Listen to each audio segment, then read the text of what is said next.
Let me ask you a serious question. Do you actually know the details of how to calculate your zakat? I'm not just talking about the 2.5%, but what exactly is included, what's excluded, and which liabilities are genuinely deductible. Because for business owners and professionals, zakat isn't always as simple as looking at one bank balance. You've got moving parts: stock, invoices, money owed to you, deposits, business expenses, and debts. And if you don't understand the details, you can easily end up either underpaying or overpaying without realizing it. Before we move on, please subscribe to the channel. It really helps us. Hit the like button, share this video, and comment. In part 1 of the series, we laid the foundations. We spoke about what zakat is for, who it's for, why it's an obligation, and most importantly, the idea of having a fixed zakat date so your calculation is consistent year after year. Now, in part 2, we are going to do the practical deep dive. Zakatable assets, deductible liabilities, and how this works specifically for businesses and professionals, where things like inventory, cash flow, receivables, and business debts can make your zakat calculation very different. By the end of this lesson, you'll have a clear framework to look at your wealth and say, this is included, and this is excluded, and this is my zakat amount. Let's start with the easiest category: cash holdings. This includes physical cash, money in your wallet, at home, in a safe, petty cash, even the cash drawers in your shop or business. It includes bank account balances. That's your current account, savings account, money market account, savings pocket, whatever is sitting there on your zakat date. It also includes foreign currency, any foreign bank account or foreign notes in hard cash. Convert it using the spot rate on your zakat date. And if you are investing in cryptocurrency, it includes cryptocurrency, and you take the market value on your zakat date. For businesses and professionals, a very practical tip: don't only look at your main bank account. Check your business and savings account and call account. Check your PayPal and payment gateways if applicable, cash floats and petty cash, and any holding accounts where money sits for a brief amount of time. Next, let's talk about gold and silver. Zakat is calculated by assessing the net weight of what you own and valuing it at the current market selling price on your zakat date using the correct exchange rate if needed.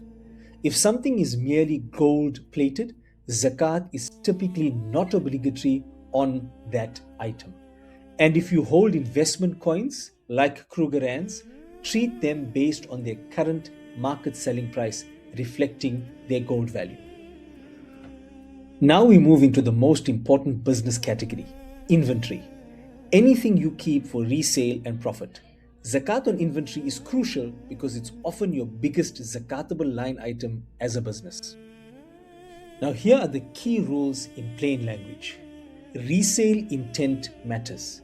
If you hold it to sell, it's zakatable. Number 2, annual valuation.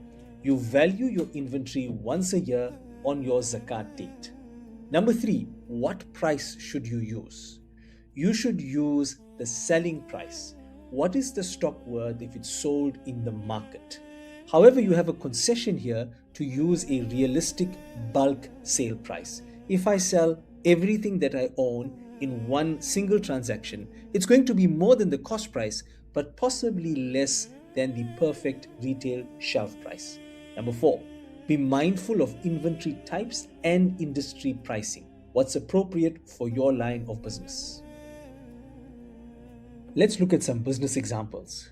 A retailer will include their clothing, toiletries, food stock, anything that's on their shelves for sale. A manufacturer will include any raw materials, work in progress, and any finished goods that are meant for sale. A property trader will include any property held specifically for resale in their zakatable assets. Professionals usually don't have inventory per se, but they may have some resale items, stocks, or products linked to their service that are usually sold, which will be included in their zakatable assets. And if you have a job, but a side hustle on the side where you actually sell goods, then the items that you sell will be zakatable. Now we address the part that makes people a little nervous: liabilities. And to keep this simple and practical, we are going to split liabilities into three buckets. The first bucket are liabilities used to acquire zakatable assets. Any liability that was used to acquire a zakatable asset, like stock in trade, is always deductible. So, whether that's in your business or your personal capacity, if it's something you bought for resale, then the related debt is deductible. Second category, liabilities in your personal capacity.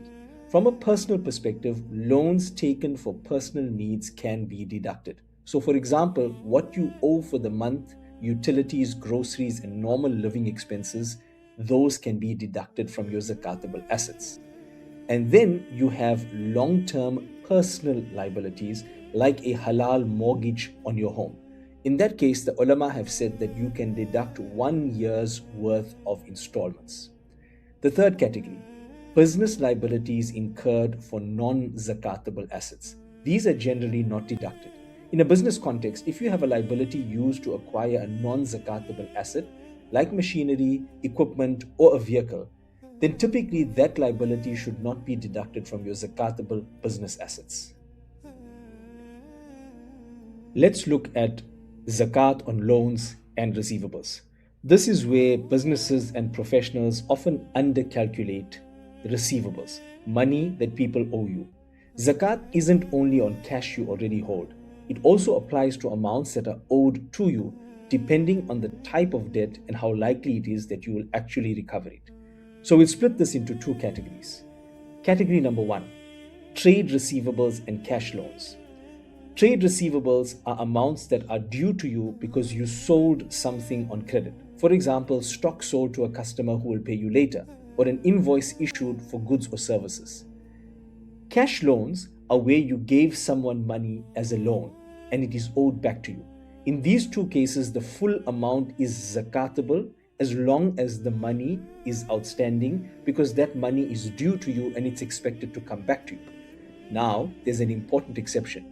If a debt is doubtful or disputed, meaning the person genuinely can't pay, or the debt is not realistically recoverable, then you can exclude that amount from your zakatable assets for now. The second category, non-trade debts. These are amounts that are technically due to you but are not treated as part of your zakatable assets because they did not arise out of trade or out of cash loans. For example, money that is owed to you from an estate that is being wound up, or mahar, dowry that is payable to you. These are not included in your zakatable assets in this framework. A very common category in modern zakat calculations is investments held on the stock exchange and in the broader investment universe. This includes shares and stocks, as well as mutual funds, unit trusts, halal ETFs, and other structured investment products where your wealth is sitting inside a portfolio rather than in direct cash or inventory. Now, the key here is that zakat treatment depends heavily on your intention. Are you holding this investment to trade and profit in the short term? In which case, you will pay zakat on the full market value on your zakat date. Or are you holding it as a longer term store of value and growth? In this case, zakat is calculated on your proportionate share of the investment's underlying zakatable assets, like cash, receivables, and trading inventory, after accounting for relevant liabilities that can be deducted, whilst excluding fixed assets and other non-zakatable items. So you would have to go down to the financial statements of the company to identify your proportionate share of zakatable assets. Now, here's an important practical point. If you are unable to identify or calculate the underlying zakatable assets inside that investment, because the information isn't accessible or you can't reasonably break it down, then you can use the market value on your zakat date as a proxy for the calculation. Retirement savings are one of the most commonly asked questions in zakat because the details can differ depending on where you live and how your retirement system works. So before we get into it, a quick disclaimer. Pension and retirement fund scenarios can differ from country to country and even from fund to fund. So it's important that you consult your local scholars to understand the exact zakat implications in your jurisdiction. What we're presenting here are the broad principles that apply in most cases. For simplicity, we'll split retirement savings into two categories: compulsory contributions, which are generally not zakatable, and voluntary contributions, which are zakatable. Now, what are compulsory contributions? These are contributions to a retirement fund that are a condition of employment. You have to be a part of the fund. They are typically deducted at source by your employer, and more importantly, they do not come into your possession at all. You don't receive that money in your control, and you cannot access it freely.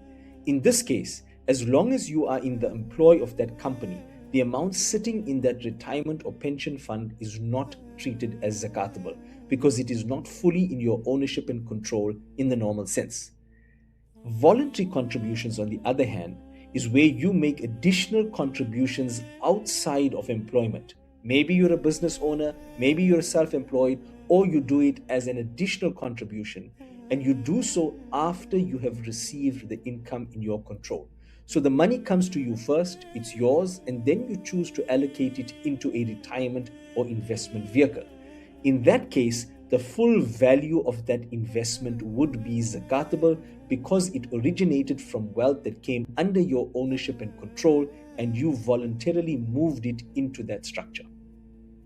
Alhamdulillah, this brings us to the end of this session. Jazakallah for watching. If you've enjoyed this video, please hit the like button and subscribe to our channel. We look forward to bringing you more beneficial content. Assalamu alaikum.